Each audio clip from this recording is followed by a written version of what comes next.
estudantes e professores da educação de jovens e adultos. Estão bem? Em casa, se cuidando? Espero que sim. Então hoje vamos lá para mais uma aula de História. Então, para começar a nossa aula, pensamento de hoje de Nelson Mandela. Nenhum poder na Terra é capaz de deter um povo oprimido, determinado a conquistar sua liberdade. Interessante pensarmos sobre essa fala do Nelson Mandela e sobre a história do nosso país. Então vamos lá? Compreender hoje como é que aconteceu a ocupação e o povoamento do Brasil por diversos povos originários, os indígenas, europeus, portugueses e espanhóis e africanos a partir do trabalho com fontes. Então nós vimos em outras aulas quais são os tipos de fontes históricas. Então, fontes históricas do nosso país, a grande parte é do período colonial, onde havia a escrita de cartas, além dos estudos dos historiadores. Então vamos começar da origem.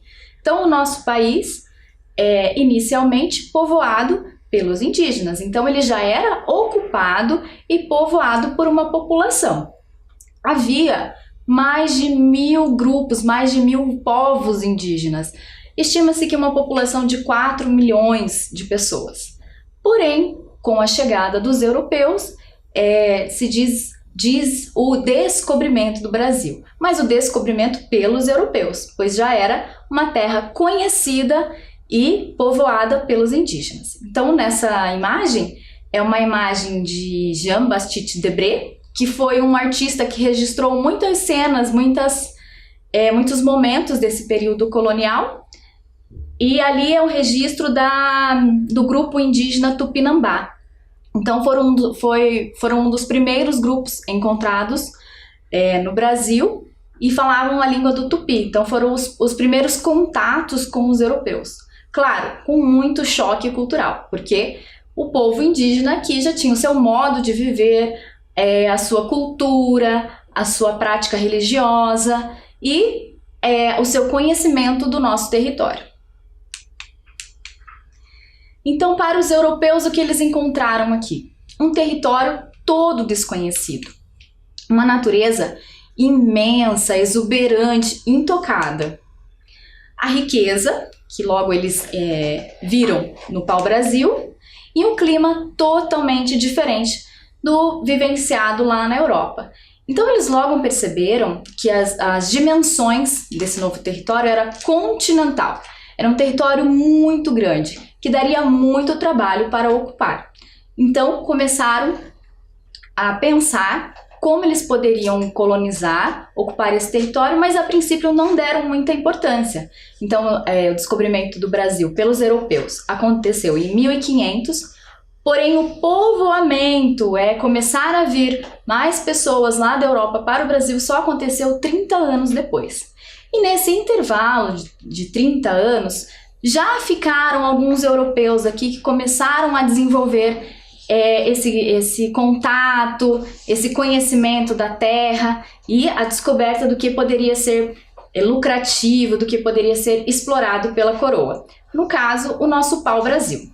Então há uma divergência aí de certeza de como chegaram nesse nome. A princípio, claro, com relação à árvore do pau-brasil, de onde era extraída a madeira de cor avermelhada, que foi muito usada lá na Europa para o tingimento de tecidos e depois no Mediterrâneo. Porém, não se sabe bem ao certo por que Brasil, por que essa árvore se chamava Brasil. E houve também uma tentativa de dar outros nomes.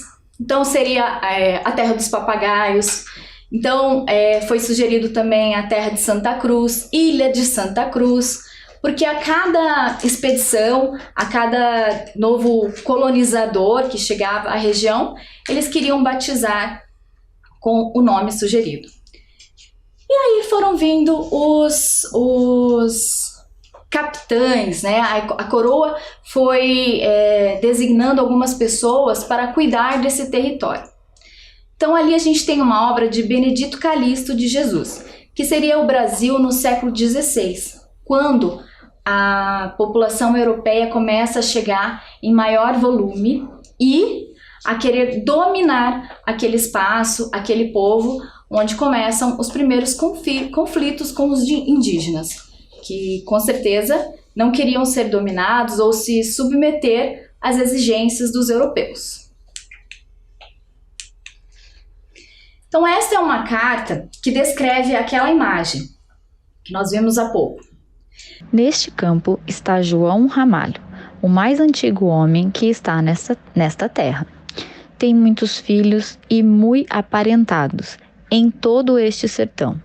É o mais velho deles, levo agora comigo ao sertão por mais autorizar nosso ministério. João Ramalho é muito conhecido e venerado entre os gentios e tem filhas casadas com os principais homens desta capitania.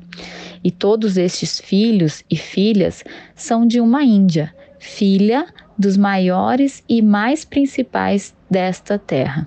Então, começa a miscigenação dos povos. Então, essas pessoas que vieram aqui para cuidar desse território, já começa uma organização de a quem pertenciam aquelas terras e quem seriam as pessoas a comandar e a explorar as riquezas do nosso território. Então, para melhorar essa organização, começou-se a divisão das capitanias. Então, capitanias eram territórios, principalmente do nosso litoral brasileiro, designado a donatários, ou seja, eram doados pela coroa portuguesa para aquela pessoa tomar conta daquele território, para explorar as riquezas e povoar. Porém, a coroa não dava subsídios para isso. Como assim? Ela não enviava recursos materiais, recursos dinheiro e nem militar. Então, o que acontecia eram muitos conflitos. Alguns indígenas não aceitavam e ali aconteciam os conflitos pelas terras. Então, logo começou a economia canavieira. Eles descobriram que aqui era uma terra muito fértil para poder plantar a cana-de-açúcar e toda a sociedade, toda a organização começou a se desenvolver dessa extração da cana-de-açúcar. E a Europa estava muito interessada nisso também. Ela ainda não tinha as técnicas, não tinha a terra adequada para cultivar a cana-de-açúcar lá na Europa e necessitavam muito desse recurso. Então, todos os olhos voltam para o Brasil para explorar também a cana-de-açúcar. Então, havia também uma preocupação com a ocupação do litoral do Brasil, porque havia a ameaça de invasão dos franceses, dos holandeses, espanhóis, e a coroa portuguesa não queria perder a sua colônia. Então, também era tarefa das capitanias de cuidar desse território. E começam, então, a tentativa de escravização indígena, que no início gerou muito conflito, muita guerra, mas acaba acontecendo, né? Muito indígena foi escravizado e acaba indo trabalhar nas lavouras de cana-de-açúcar. Então, ali é um mapa da época que resume mais ou menos como que eram essas divisões das capitanias. Então, a princípio foram 15 capitanias doadas pela coroa portuguesa, e as principais delas, que mais se desenvolveram, nós vamos ver aqui, ó, ela começou lá em cima, desde Pernambuco, Bahia, foram os nomes que foram recebendo de acordo com as pessoas, né, com os nobres e os escolhidos, os capitães daquela área, e de acordo com a troca da língua também, né, da língua dos indígenas, do Tupi. Então, Bahia, a gente vê ali também Porto Seguro, Espírito Santo, também de acordo com os nomes religiosos que a cultura europeia trouxe para o nosso país. E as capitanias que mais se desenvolveram foi a capitania de Pernambuco e a de São Vicente. Então, de Pernambuco se desenvolveu muito bem, porque ali começaram os engenhos de cana-de-açúcar. Então, começou a se desenvolver tecnologia para melhor extrair e exportar cana-de-açúcar. A capitania de São Vicente acabou sendo um centro social e um centro político, que começou a desenvolver ali discussões e o crescimento e a ocupação do território brasileiro. Então vejam lá. Lá na capitania de São Vicente, o responsável por toda a evolução e por desenvolvimento daquela área foi o Martim Afonso de Souza. Olha lá uma imagem dele. Qual era a principal tarefa desenvolvida por ele? Claro que ele tinha os aliados, foi desenvolvendo ali a sua própria comunidade que protegiam e acreditavam nos mesmos princípios que ele de colonização da área. Então a principal tarefa era a produção de cana-de-açúcar e a venda de mão de obra escrava. Então aqui já começa a chegar no Brasil os navios negreiros e também a escravização indígena. Outro personagem importante desse momento da história é o Duarte Coelho. Ele era o responsável lá pela capitania de Pernambuco. Então lá, como a gente viu, começou a implantação de engenhos. Então o desenvolvimento, a extração da cana-de-açúcar, as grandes fazendas era de responsabilidade dele e de enviar para Portugal toda a riqueza possível ali daquela região. E também sua principal prática era a venda da mão de obra escrava. Então, a partir daí começa um intenso mercado de escravos, né, de venda de pessoas.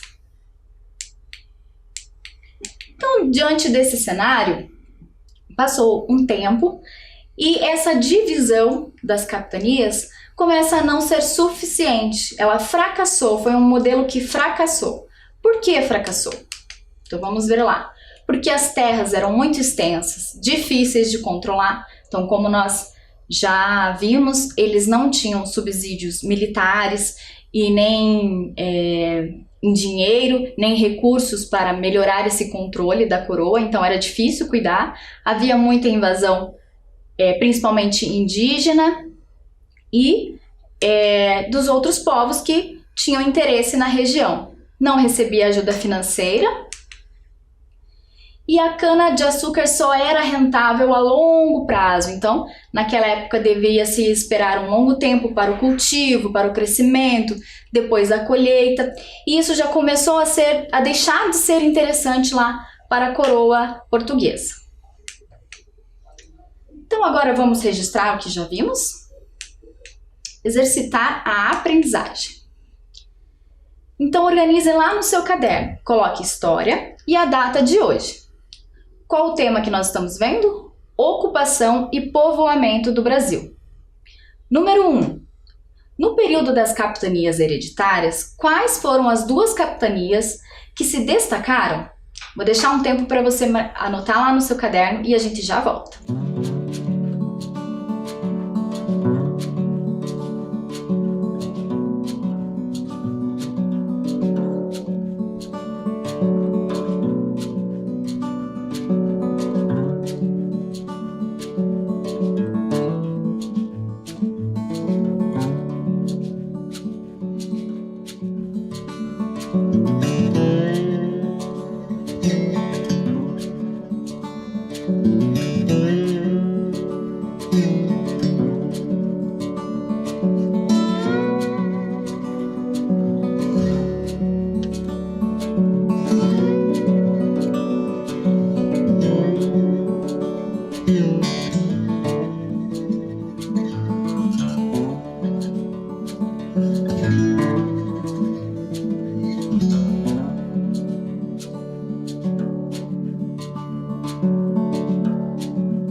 Certo, então anotaram a pergunta? Vamos ver a resposta?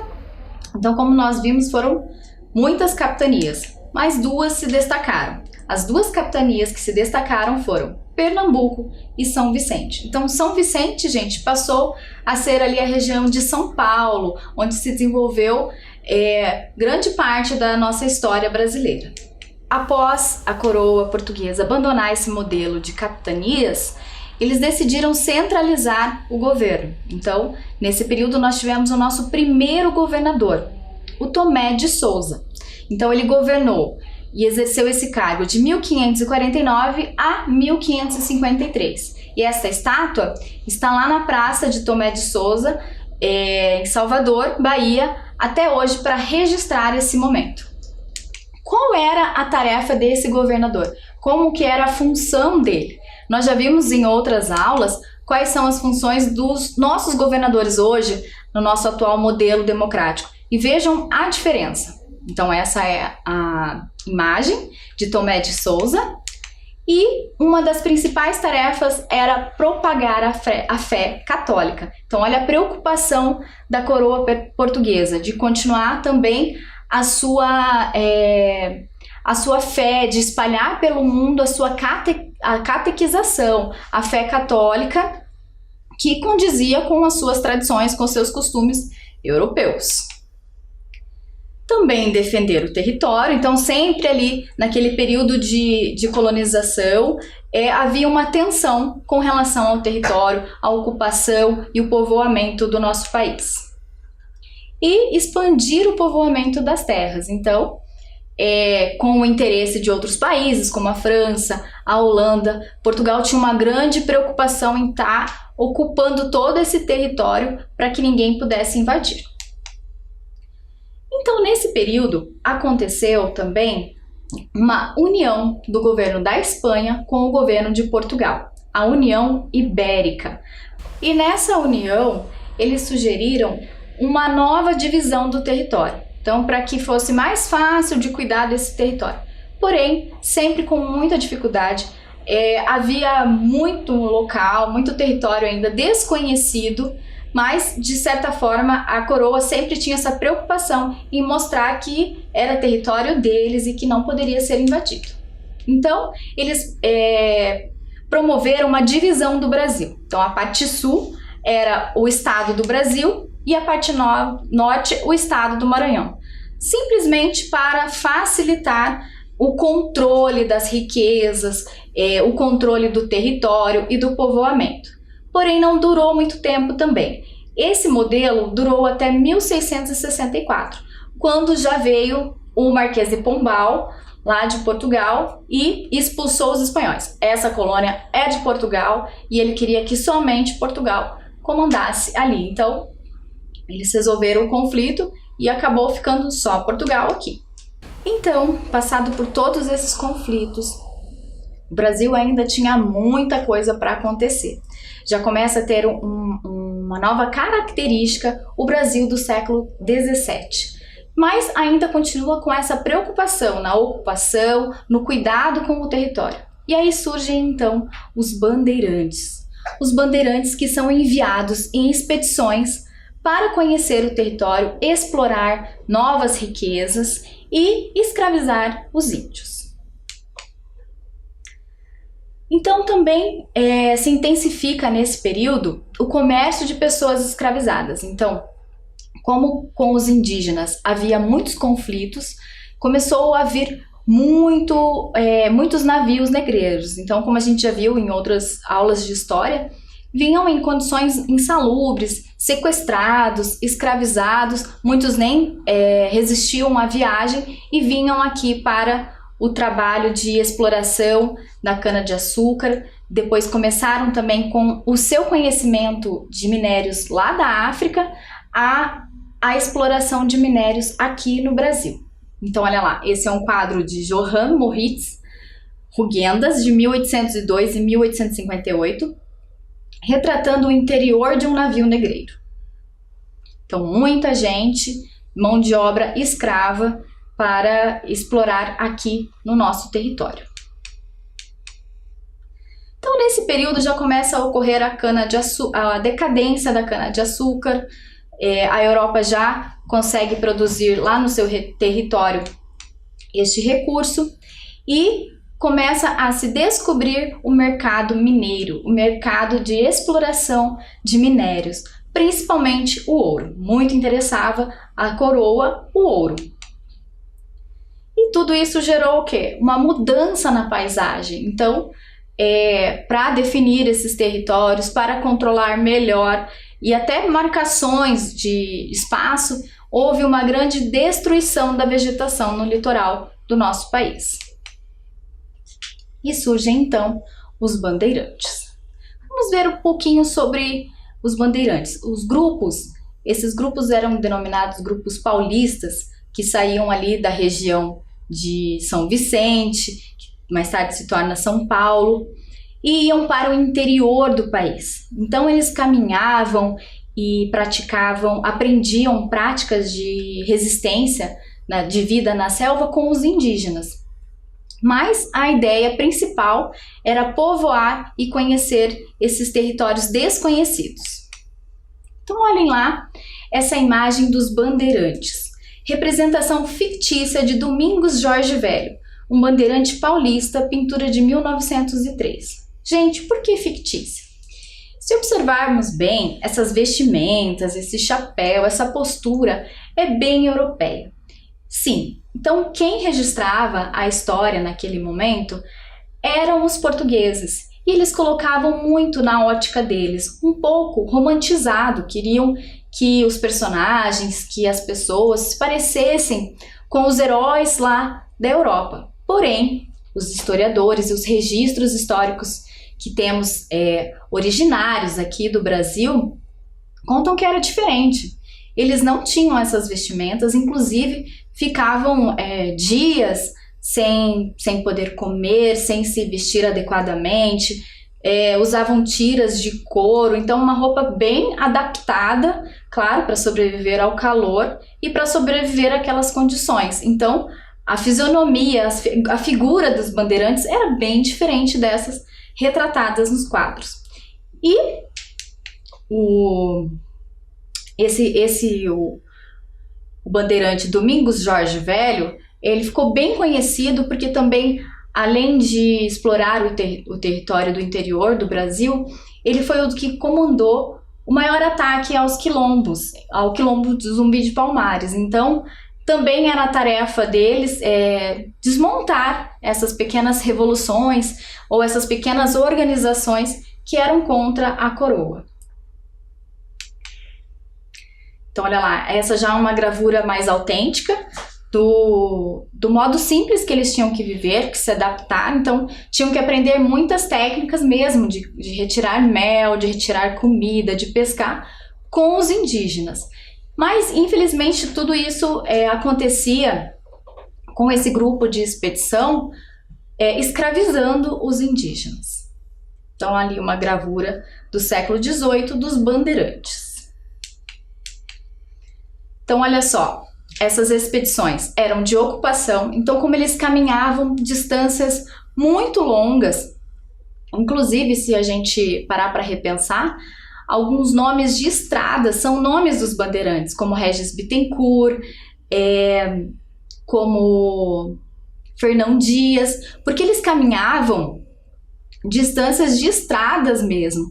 Há registro que inclusive o Fernão Dias ficou 7 anos no sertão, então tinha essa referência também, que os bandeirantes vinham do sertão, porque eles procuravam pedras preciosas. Fernão Dias, no caso, estava procurando esmeraldas.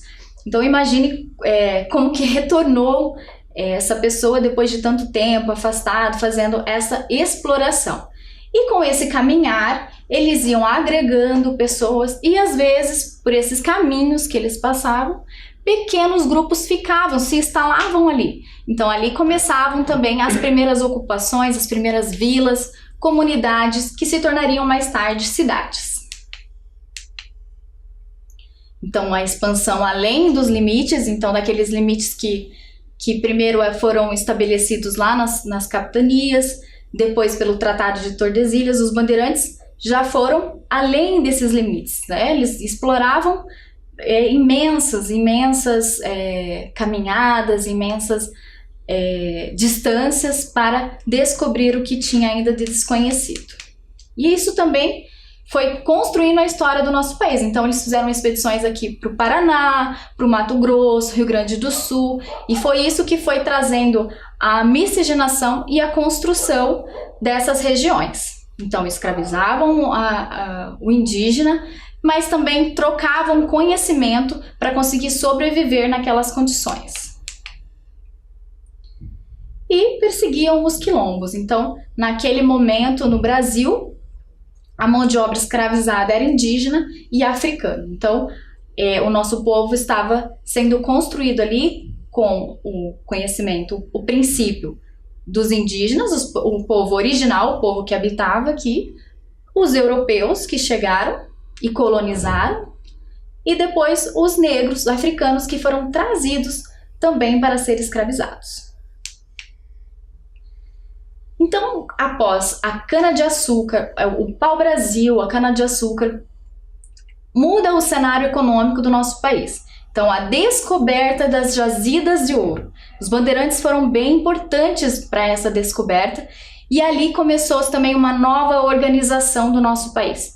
Tudo girava em torno dessa exploração. Inclusive, há registros que foi o período de maior concentração de população negra nessa região, na região de Minas Gerais, por conta da exploração do ouro. A Vila Rica, então, se desenvolveu, foi crescendo em volta das jazidas, né, dos locais de exploração, e hoje é a atual cidade de Ouro Preto. Por quê? Porque ali, com aquela abundância de ouro, foram construindo casas, igrejas, todas enfeitadas e com muitos detalhes, inclusive da cultura europeia. Então, trazido um pouco do que eles já conheciam lá fora e queriam povoar, né? Queriam registrar aqui também no Brasil. Então, tudo isso girava em torno do dinheiro, né? Da riqueza que esse local proporcionava. Infelizmente, as condições eram insalubres.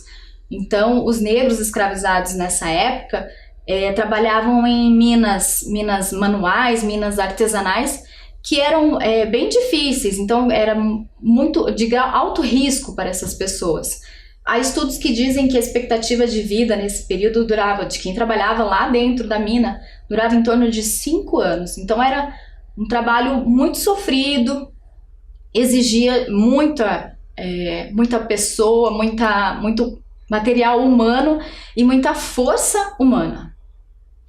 E aí, para a coroa de Portugal, estava muito interessante, né? Muito ouro chegando até eles.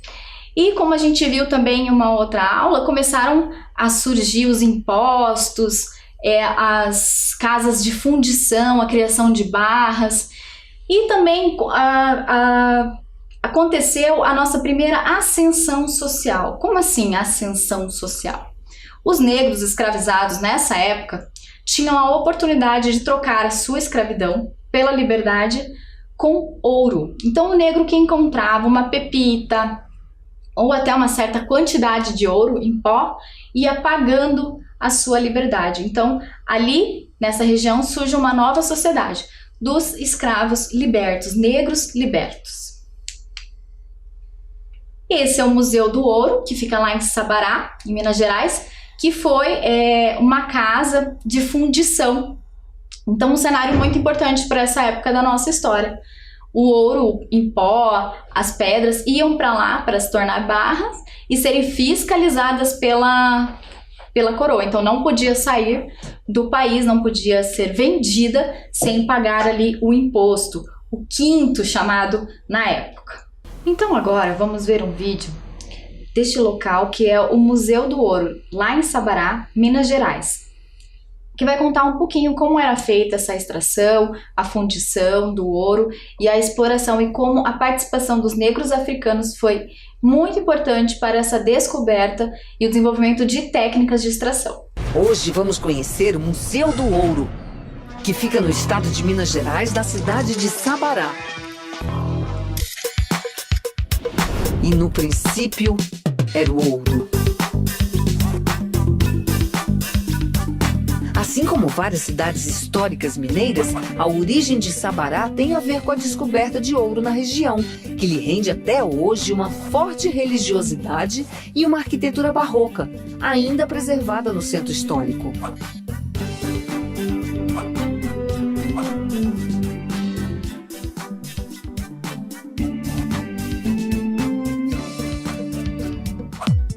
As igrejas de Sabará representam muito do barroco mineiro. Como a igreja Nossa Senhora do Ó, de 1717, que é um retrato fiel da história do lugar. Essa igreja tem a ver com a formação de Sabará.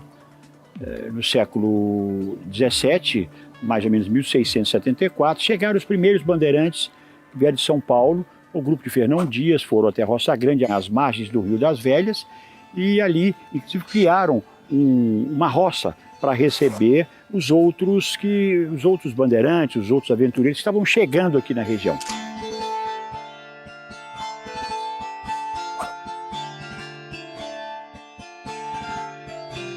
Em 1674, eles deram notícia para a coroa portuguesa que havia muito ouro aqui, em abundância.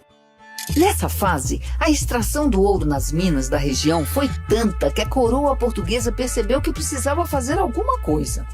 Transformou então os arraiais em vilas e começou a controlar politicamente a região. Agora, o controle econômico já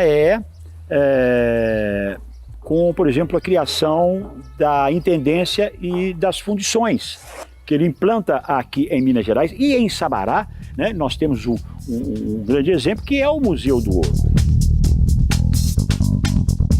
Bem-vindos ao Museu do Ouro. Convido vocês a conhecer um pouco da história desse prédio tão importante para a formação do nosso país. O prédio onde fica o museu foi construído em 1730 para sediar a Casa da Real Intendência e Fundição do Ouro de Sabará. Depois disso, o prédio já foi transformado em escola, residência, até se tornar um Museu do Ouro.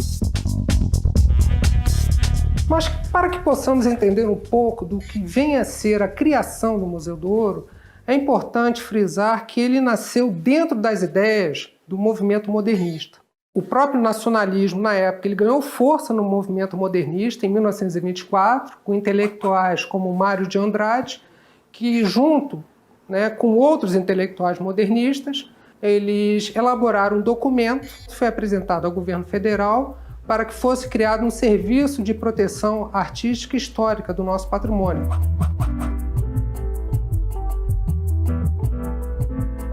O Museu do Ouro foi criado por um decreto-lei do presidente Getúlio Vargas em abril de 1945 e inaugurado um ano depois.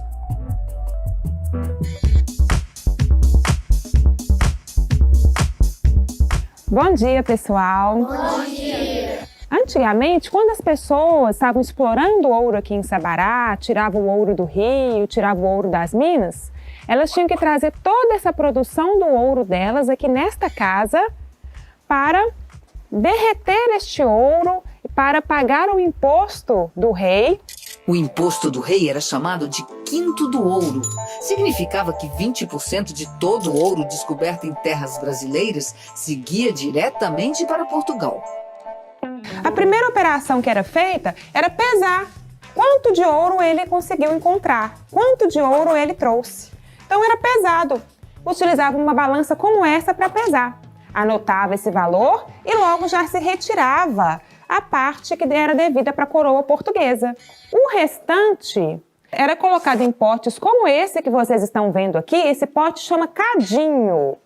Era colocado aqui dentro desse pote para poder levar ao fogo. Levava num forno, na época, numa forja.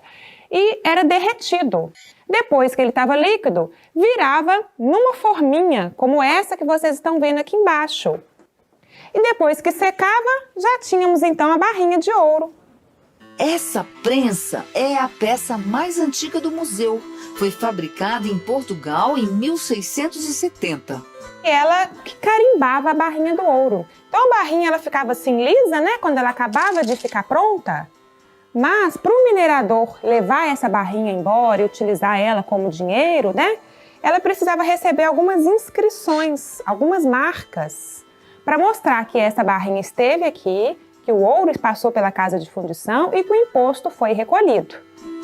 Colocava o carimbo aqui, com essa marca da coroa, que vocês estão vendo, e girava a prensa para poder marcar a barrinha do ouro. Sabará, no século XVIII, ela teve um dos maiores centros de produção de ourivesaria da colônia. Aqui alguns instrumentos, né, e moldes ligados à prática de ourivesaria.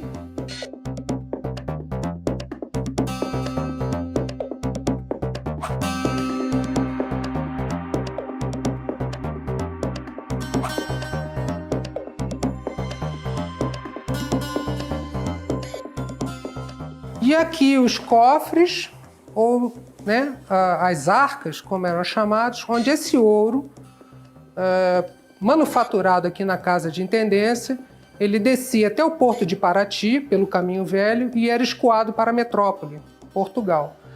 Na época, o Caminho Velho era a única estrada que escoava o ouro de Minas Gerais para o mar, de onde seguiria para Portugal. O percurso durava, em média, 40 dias. Elas possuem 3 fechaduras. Geralmente, uma fechadura ia com o oficial da coroa portuguesa, responsável pela comitiva, outra com o chefe da guarda militar e outra aleatoriamente dada a um dos membros da comitiva. Além das 3 chaves, para abrir esses cofres, tinha um misterioso jeitinho. Como é que é para abrir? Você gira as bolinhas. Ah, tem que mexer nas bolinhas, não é? Mas olha o tanto de bolinha que tem, como é que eu vou adivinhar? Alguma dessas aqui. Essa daqui. Então vamos ver. Ai, olha aqui. Ih, essa aqui não mexe nada. Vocês me apontam que eu vou mostrando qual que é. Ih, não é nada. Essa aqui. Essa aqui. Ah, essa aqui tá quente. Ah, essa aqui mesmo. Olha aqui. Aqui. Terceira chave descoberta. Não é difícil, gente, para abrir esse cofre? É um verdadeiro segredo, uma verdadeira charada. No museu, a gente também pode ver modelos de armas utilizadas na época, tanto pelos bandidos que queriam colocar as mãos no ouro, quanto pelos guardas que protegiam a casa de fundição. Agora vamos saber de onde vinha todo esse ouro e como era feita a sua extração? Essa sala apresenta o processo de extração do ouro. É um processo prévio que os mineradores faziam antes de trazer o ouro na casa de fundição. O alvo, nesse momento, era o ouro de aluvião, o ouro do leito dos rios, porque era um ouro de extração mais fácil e utilizavam ferramentas rudimentares para fazer este serviço. São essas enxadas que vocês estão vendo, esses almocafres aqui na parede. E as bateias que estão expostas aqui eram as ferramentas utilizadas naquele momento. E o processo de trabalho era bastante penoso, era feito geralmente pelos negros, pelos escravos, que passavam grande parte do dia com a parte da perna mergulhada na água fria, né? A parte de baixo mergulhada na água fria e com o sol bem forte batendo no corpo. Então era um processo bastante penoso, exigia a participação de escravos resistentes para dar conta desse serviço de extração do ouro de aluvião.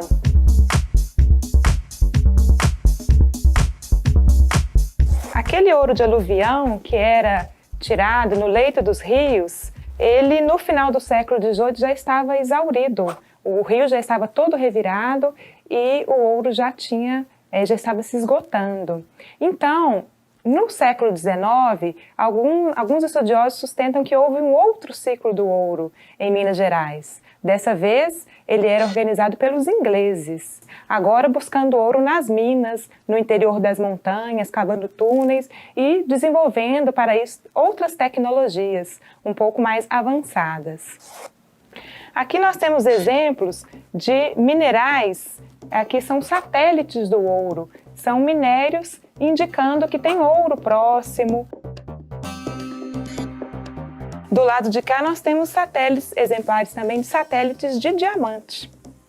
E aqui a gente tem um minério que tem o ouro incrustado nele, esse ouro em pó que precisava ser extraído.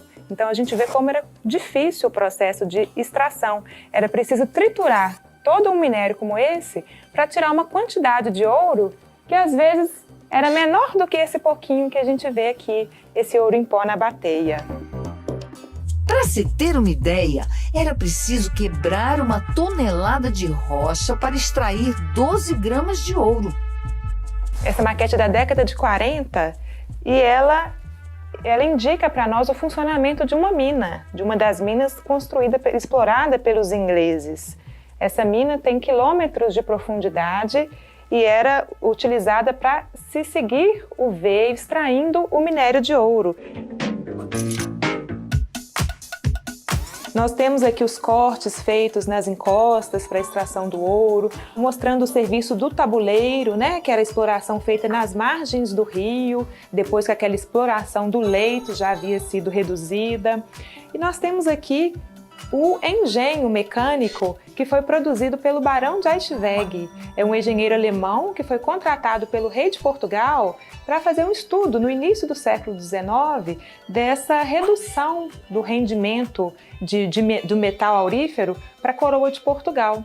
Então, concluindo que realmente já estavam se esgotando as jazidas, o Aichweg produziu esse engenho para facilitar a extração do ouro nas rochas, né, do ouro que ainda existia. Esse engenho era movido então à água e facilitou um pouco o trabalho também, que antes era feito pelo braço escravo.